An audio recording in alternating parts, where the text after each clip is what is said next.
is going to entertain you guys for a few minutes, and then we'll come back and we'll bond. Excellent. So give it up again for Al Stafford, our YouTube contest winner for Northern Colorado Pride Fest.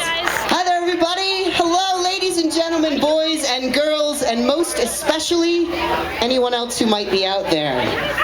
My name is Al Stafford, and I am totally honored to be standing up here for Fort Collins Pride Fest today. Thank you so much, everyone. So, before I get started, I should probably make a little confession. There's an awful lot of queers here, and so I'm a straight guy. I am a guy who likes girls. I am. So everybody out here, half of you are ready to jump me, the other half are like, right on, ally. I also used to be a girl, so have no fear, I'm still queer. Now, some of you are a little bit confused, perhaps. You're like, what did he just say? So let me back up, explain myself for a second. So I'm a trans man, and that means I used to be a dyke, but now I'm a dude. Now, being trans means I had the fortunate experience of coming out to my parents not once, but twice. Totally not fair. It's like getting the chicken pox the second time. The first time I told them I don't like penises. The second time I told them, actually, I kind of want one. I don't think they were all that surprised, though. When I was 3, people would ask me what I wanted to be when I grew up, and I answered, a helicopter. Shortly thereafter, my response became a boy. I think my parents are really glad I went with transgender instead of transformer, which probably would have been even more expensive. My aunt totally gets it, though. When I told her I was going to be a man, she said, well, at least it's not a helicopter. I have a really great, supportive family. They're really awesome. They also have a really good sense of humor, which is good, you know, since I do this. And I think they kept themselves quite amused when I was a little kid. I use the term little figuratively here. I was one chunker of a child. I ate the president of the Fat Kids Club. I was the kind of chubby that everyone loathed and feared. Trans fat.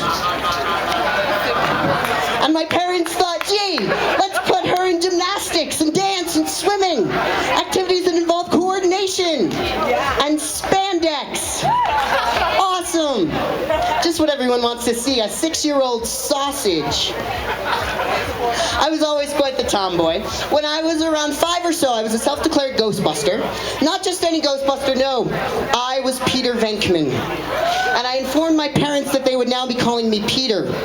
Not just any male name, but a phallic euphemism. In the 3rd grade, I started reading Nancy Drew instead of the Hardy Boys. So my folks were like, yay, there's hope for her yet. I remember how my friend Katie and I would go out at recess, and we'd act it out, and she would play Nancy, and I would play her boyfriend. My mom is super supportive. She's been really great throughout this whole process. First time she ever used the male pronouns for me was there was a fire up near my house, and so she called the cops, you know, being a good mom and all, and said, my daughter's in the mountains and I don't know where he is. Not so sure who they were going to actually look for there. So I started taking testosterone, or T, if you will, about 2 years ago. Basically what happens is it messes with all your hormones, and then it shoots you into puberty, round 2. Because us trannies are lucky like that. We get to experience the best things in life. Twice. I, at the age of 26, got to relearn the timeless teenage art of pimple popping. I, in fact, just finished up a bottle of Clearasil that my mom bought for me in 1998. And when my voice kept getting lower and lower, my mom called me one day and she was like, honey, when's it gonna stop? And I said, I don't know, Mom, I'm scared. I was working as a swim coach at the time, and in fact, I was coaching Abe, who just was mentioned. Funny that. And so I was working as a swim coach at the time, which got pretty interesting partway through the summer, when I'd be cheering for my kids, and half the time I'd sound like Darth Vader, and the other half like a chipmunk on helium. I ended up having chest surgery about a year ago or so. Very expensive, as you might imagine, but man, do I love it.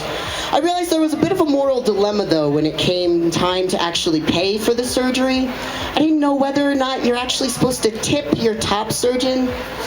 And if so, what exactly is 20% of 36C? At this point in my transition, I've thoroughly confused the great book of face, that we're all so addicted to. Right now, my sidebar ads that come up are both to increase the size of my boobs and my junk. Given how expensive top surgery is, you can only imagine just how expensive other things might cost. I figure at this point, by the time I can get the penis that I actually want, I'm gonna have to have Viagra to actually use it. Being a trans guy right now just involves a lot of accessorizing. As you might be able to tell, I'm not really one for accessories. A good accessory for me is a decent pair of flip-flops, typically.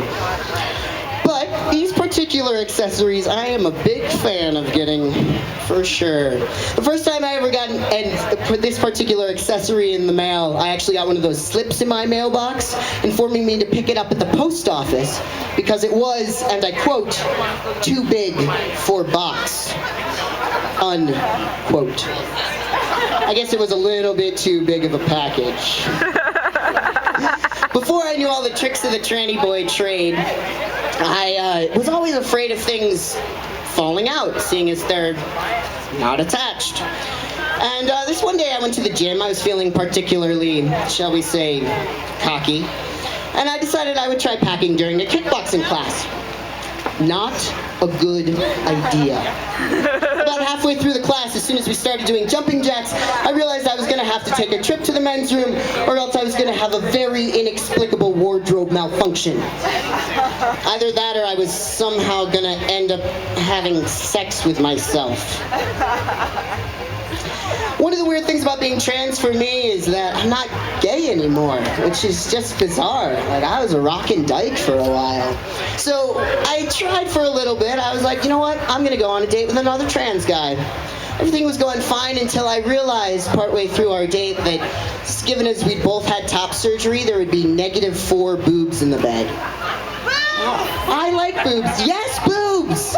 I just didn't think I could handle an 8-boob swing. So I went back to dating women. Now, dating women is great and complicated. Even more complicated than dating women is breaking up with women. Plenty of y'all know that out there. Now, part of breaking up, you got, of course, that emotional strain, the emotional stress, but there's always a little bit of material loss as well. You know what I'm talking about, the t-shirt, the boxers, stuff like that. Now, in one of my more recent breakups, my particular biggest loss was very small. In fact, it was about an ounce of the best tasting lube I have ever had in my life. Oh my God, it tasted like cake. It's like a fat kid former dyke's dream. I thought about asking for it back, but that really takes balls. And, well, she kept my favorite pair of those too. Thanks a lot, everyone. Enjoy the rest of Pride. Thank you. Thanks so much to Al Stafford, our contest winner. I told you to do something, No.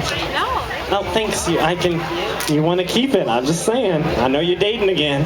So give it up again. And hey, Al, thank you for representing the community. I mean that. I know it's not easy, so thank you. It's about being yourself.